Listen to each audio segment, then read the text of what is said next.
ডাক্তারই আর আমার ভালো লাগতেছে না। প্রতিদিন এই এত রোগী, একই রোগের সমস্যা, এত রোগী দেখতে দেখতে আমার আর ভালো লাগতেছে না। একই রোগী দেখতে, হ্যাঁ, কেমনে ভালো লাগবো? রোগী যদি আসে ৬০ জন, তার মধ্যে ৫০ জনের মনে হয় এই ধ্বজরঙ্গ রোগী। হইব না কেন? অল্প বয়সে নানান নেটে নানান জিনিস দেখে দেখে একেবারে ওই যন্ত্রটারে হাত মারতে মারতে একেবারে এটাকে তাসনাস একেবারে শেষ করে ফেলেছে।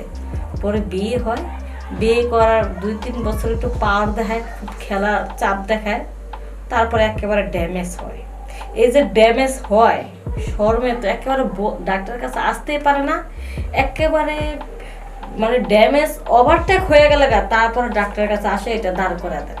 হ্যাঁ, তখন যে ডাক্তারের কত চেষ্টা, কত পরিশ্রম করতে হয়, এটা কি রোগীরা বুঝে? হ্যাঁ, কে তোদের যখন ১৫-১৬ বছর উত্তেজিতটা হয়, তখন তো তোর ইচ্ছা করে ডাক্তারের কাছে আসতে পারেন যে আমার এই বয়সে উত্তেজিত হয়, আমার বউ নাই, এখন এই বয়সে বিয়ে করি নেই, এখন উত্তেজিতটা হলে আমি কি করব, ডাক্তার সাহেব এটা একটা ব্যবস্থা দেন। তখন তোর আসস না, একেবারে বিয়ের পর ড্যামেজ হোস, তারপরে আসস। তখন আমাদের যে একটা কষ্ট হয়ে যায়। আচ্ছা ম্যাডাম আসতে পারি? হ্যাঁ, আসুন। চলো। আসসালামু আলাইকুম। ওয়ালাইকুম সালাম। আপনাদের মধ্যে রোগী কে? আমার চাচা। আচ্ছা, তাহলে সে আমার কাছে বসুন। বসো স্যার। আচ্ছা আচ্ছা, আপনি বেডে বসুন, সমস্যা নেই। আচ্ছা বলুন, আপনার কি সমস্যা? আসলে ম্যাম আমি তো বলি, আমরা চাচা বাইসতে হলে কি হবে, আমরা দুদিন একদম ফ্রি ক্লোজ, কেউ মনে করবে না যে আমরা চাচা বাইসতে এমন ভাবে থাকি। আসলে আসলে ম্যাম আমার এই চাচা এই ৬ মাস হলো মানে সে নতুন একটা বিয়ে করছে। এই বয়সে নতুন বিয়ে করেছে? আসলে ম্যাম 22 তো থাকতে চাচা বিয়ে করলো? আসলে ম্যাম কি আর দুঃখের কথা বলবো, ১.৫ বছর হলো আমার চাচি মারা গেছে।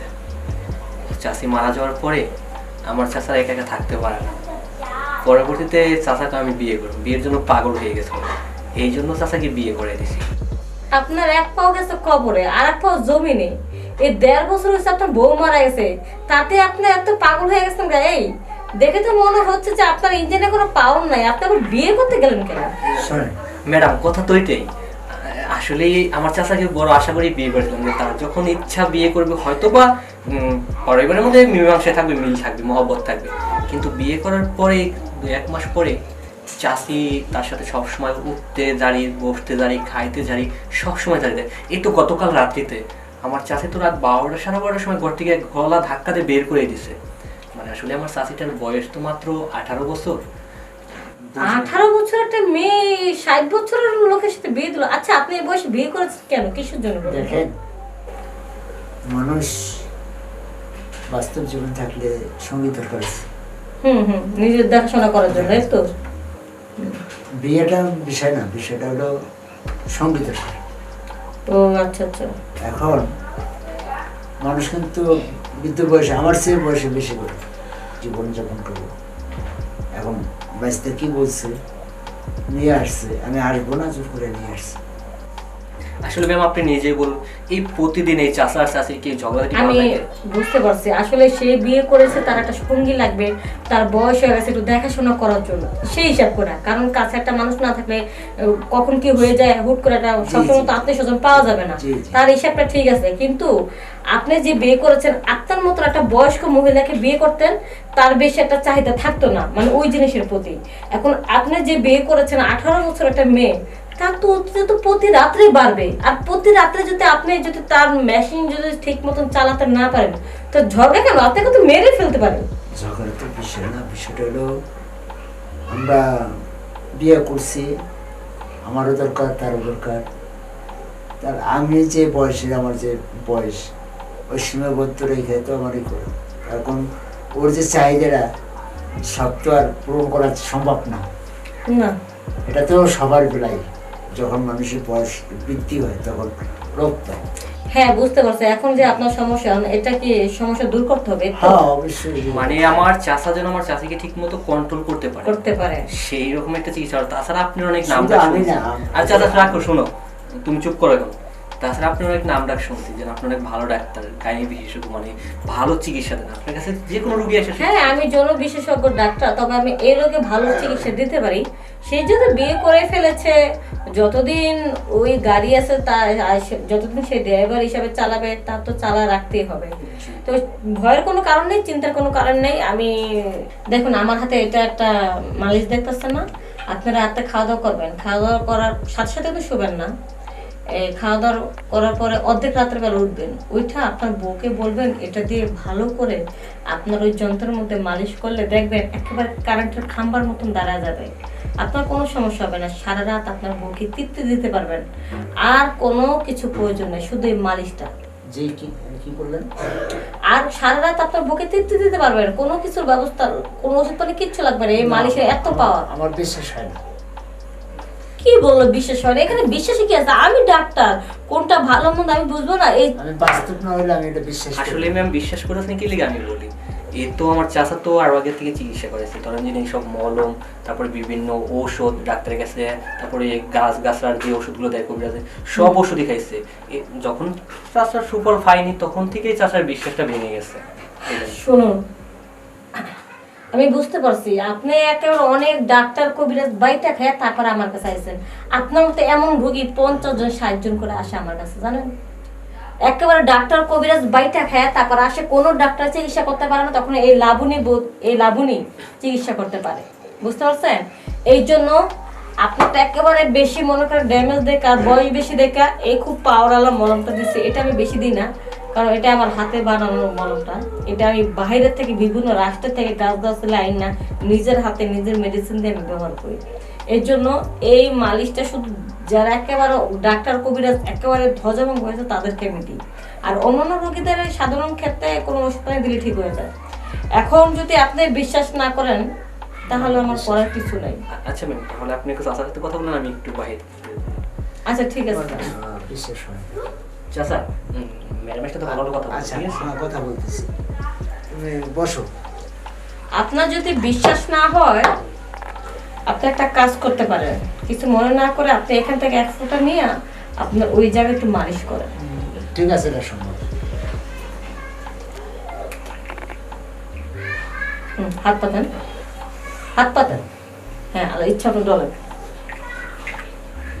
বিশ্বাস হবে না। এটা হলো যত 60 বছরে 100 বছরের রোগী আসুক না কেন, এই সমস্ত রোগীদেরকে একেবারে 20 বছর বানা ফেলবে। কি ব্যাপার? এরকম লাগতেছে না আমার? কি দেওয়ার সাথে সাথে কাজ হয়ে গেছে? হ্যাঁ, কেমন যেন লাগতেছে। ঘামতাছেন? হ্যাঁ, ঘামতাছেন? কেমনি কি লাগে যে আমি নিজেও জানি না। বুঝতে পারি, নিচে থেকে সুসুরি উঠতেছে। হ্যাঁ, একবার পুরা। ওই যন্ত্রটা একেবারে হয়, খুব দাঁড়াইছে না? দাঁড়াইতেছে। ধরে দেখেন তো মোটা আর বড় হয়েছে কি? এখন হয় না, হবে মনে হয়, মনে হয়। মনে হবে না? কাজ হয়েছে। এখন শুনুন, আপনি তো বেশিক্ষণ বসে থাকতে পারবেন না এখানে, এটাও তো খুব পাওয়ার। আপনি তাড়াতাড়ি আপনার বোর কাছে যান গা, দেখো তো রাস্তা দেখালে পাগলামি শুরু করবেন। আমি তো কি করবো আমি নিজেও জানি না, কারে ধরবো, কি করবো, এমন কি আপনারও ধরতে পারি। আর আবার রাস্তায় যে যাইতে কর, রাস্তায় যদি আমি কোনো কারে কি ধরবো তখন তো আপনার সমস্যা হবে। আপনার রাস্তায় গেলে মেয়ে মানুষ ধরবেন, এখানে কারে কি ধরবেন? তো দেখুন, আমি আপনার আগেই বলছিলাম যে এই মলমটা যে ব্যবহার করবে তার পাগলামি শুরু হয়ে যাবে গা, অতএব আপনার পাগলামি শুরু হয়ে গেছে গা। আমি বলছিলাম যে আপনার বাসায় গিয়ে ব্যবস্থা করেন, তারপর আপনি আমার কথা শুনলেন না। এখন তো বুঝতে পারলেন তো এখন যে কি সমস্যাটা হইতেছে। এখন আপনি কি করবেন করেন, বুঝছেন? আমি কি করবো এখন? আপনি তাড়াতাড়ি করে বাসা চলে যান। না, আমি আর বাসায় যেতে পারবো না। তাহলে আপনি কি আমি বলতে চাচ্ছেন? রাস্তায় গেলে যদি একটা দুর্ঘটনা হয়ে পড়ে, পরে কিন্তু আপনার সমস্যা হবে। আমার সমস্যা? হ্যাঁ, পরে আমি জিজ্ঞাসা করলে বলবো যে অমুকে গেছে। এখন তাহলে আপনার এই সমস্যা, আমি তাহলে কি করতে পারি বলুন? আপনার কাছে গেছিলাম, বলবো পাবলিক আছে, পাবলিক আপনার পিছনে দিবে। বুঝলাম তো, এখন তো আপনার সমস্যা হচ্ছে, এখন আমি কি করবো বলুন? আপনার জন্য কি আমি কোনো মেয়ে মানুষ রেখেছি নাকি? আপনি মেয়ে মানুষ, আপনি যা করার আপনি করেন। আমি আপনি চলেন। আপনি কিছু বলতে পারতেছিলেন, আপনি আমার সাথে একটু সময় দেন। What nonsense! এসব কি বলতেছে? আমি ডাক্তার, আমি নাকি রোগীর সাথে সময় দেব? হ্যাঁ, আমার লাইফে এরকম রোগী কখনো আসেনি। আপনার কি মাথা ঠিক আছে না না? না, আমার মাথা ঠিক আছে। তা সাহস তো কম বড় না, আপনি একটা রোগী হয়ে আমার ডাক্তারের সাথে, তাছাড়া আপনার যে বয়স। আমার যে পাগলামিটা আপনি বাড়াই দিচ্ছেন, আপনি যদি ঠিক না করেন আমি ঠিক আছে। আপনি বেরোন, বেরোন চেম্বার থেকে, আমার অন্য রোগী আছে। শোনেন আপনি রাগ করেন না, আপনার কথা বলি। আপনি আমার যা করে আপনি করেন, মানুষের শুনলে কিন্তু মানুষের আবার আপনার ধরবো, তখন আমার ইচ্ছে যাইবো, আপনার ইচ্ছে যাইবো। উফ, কেন যে রোগীর সাথে আমি পাগলামি করতে গেলাম। রোগীটা বিশ্বাস করলে করুক, না করলে না করুক, সে বাসায় চলে যেত সেটাই ভালো। কিন্তু আমি তো জানি এই ওষুধের, এই মলমটার কত বড় পাওয়ার, এই মলমটা এত পাওয়ার, উনি তো বাসা যায় সত্যি শুধু সারতে পারবে না। আর এই নাকটা যদি ঠান্ডা না করি, তাহলে তো রাস্তা যদি কোনো ঘটনা ঘটায় পরে তো আমাকে ধরবো। উনি তো বলে দেবো যে মলমটা আমি দিয়েছিলাম। কিছু বলছেন ম্যাডাম? না, একটা ব্যবস্থা করতে হবে। আচ্ছা ঠিক আছে, আপনার যখন পাগলামি শুরু হয়েছে, আসলে ব্যাপারটা তো সমস্যা আমি করে দিছি, সমাধান আমি করবো। একটু কথা বলেন। বাইরে তো আপনার ভাইস্তা বসে আছে, ঠিক না? আপনার সাথে যদি আমাদের এই ব্যাপারটা হবে, এটা কার কাছে বলা না, আমি বলবো না। আমি ডাক্তার মানুষ, আমার তো একটা মানুষ মানুষ। আপনিও বলবেন না, আমিও বলবো না। আচ্ছা ঠিক আছে, আপনি বেডের সামনে যান। ঠিক আছে।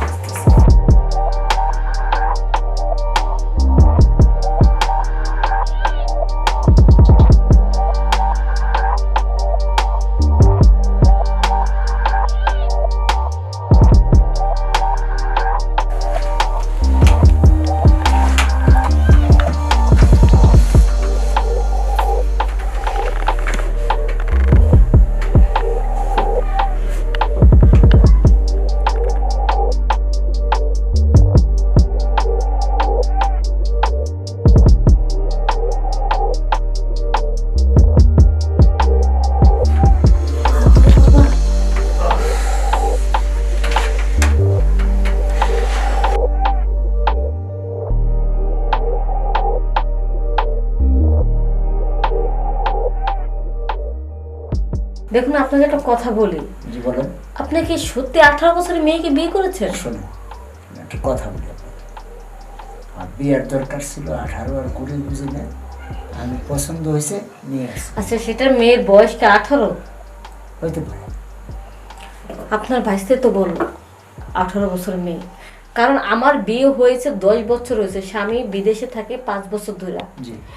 আপনার এই মলমটা দেওয়ার পরে আপনার খেলার সাইজটা এত পরিমাণ বড় আর মোটা হয়েছে, যেটা লোড আমার নিতে আমার মাজাটার হাড্ডিটা মনে হয় ভেঙে গেছে। আমার কাছে মনে হচ্ছে যে এত মানে একটা ধাক্কা এমন মরদ করে উঠলো, মনে হচ্ছে যে আমার আজকে ওষুধ খেতে হবে। কিন্তু খুব পাওয়ার আপনার, এত সময় আপনার 18 বছর মেয়ে হলে তো একটা হার্ট ফিল করবে। আচ্ছা শোনেন, যাই হোক, এই মালিশটা রাখেন, এটা খুব পাওয়ার, এত বুঝতে পারছেন। আর বউর সাথে যে সময় দেবেন, একটু তাকে সময় দেন, কারণ তার ইচ্ছার বিরুদ্ধে বেশি চাপাচাপি করেন না, পরে কিন্তু বই থাকবে। তো হয় না, তাহলে এর হয় না, আজকে হবে। আজকে যে পরিমাণ লোড যাবো সে নিতে কষ্ট হয়ে যাবে গা, এবং বেশি লোড দিলে তো মনে করেন বাপের বাড়ি কালকে চলে যাবে, পরবর্তীতে দেখবেন আর আসবো না, আস্তে আস্তে দিতে হবে। সে আর আসবে না। এই জন্য বললাম যে লোডটা একটু কমাই দেন, আপনার পাওয়ারটা খুব বেড়ে আছে এখন। তাহলে জানবে। হ্যাঁ যাবো। আর ভিজিটটা ওই যে কাউন্টার জমা দিয়ে দেন। ওষুধ আর দিলাম না, ওষুধ লাগবে না আমার, এই মালিশের কাজ হয়ে যাবে। জান হয়ে যাবে তো? হ্যাঁ হ্যাঁ যাবে। আর শুনুন, স্বামী যেহেতু বিদেশে থাকে আর আপনি খুব ভালো করে খেলা করতে পারেন, তাই কইছিলাম জোয়ানের বারবার আর বুইড়ার একবার, আপনি যদি একটু মাঝে মধ্যে আইসা আমাকে সময় দিতেন ভালো হতো। আচ্ছা ঠিক আছে, তাহলে আপনার একটু খেলা কিনা আমার করতে। আচ্ছা আচ্ছা আচ্ছা, আসসালামু আলাইকুম। ওয়ালাইকুম আসসালাম। বাপরে বাপ, জীবনে প্রথমবার দেখলাম একটা জোয়ান মানুষের সাইজটা এত বড়, দেখি না, অথচ একটা বুড়া মানুষের সাইজটা এত বড়। যাক, বড় সাইজ দিয়ে খেলা করতে কিন্তু খুবই মজা লাগে। না, রোগী আর এখন দেখবো না, একটু গোসলটা সাইরে নি, যে পরিমাণ লোক নিচ্ছি। বাবা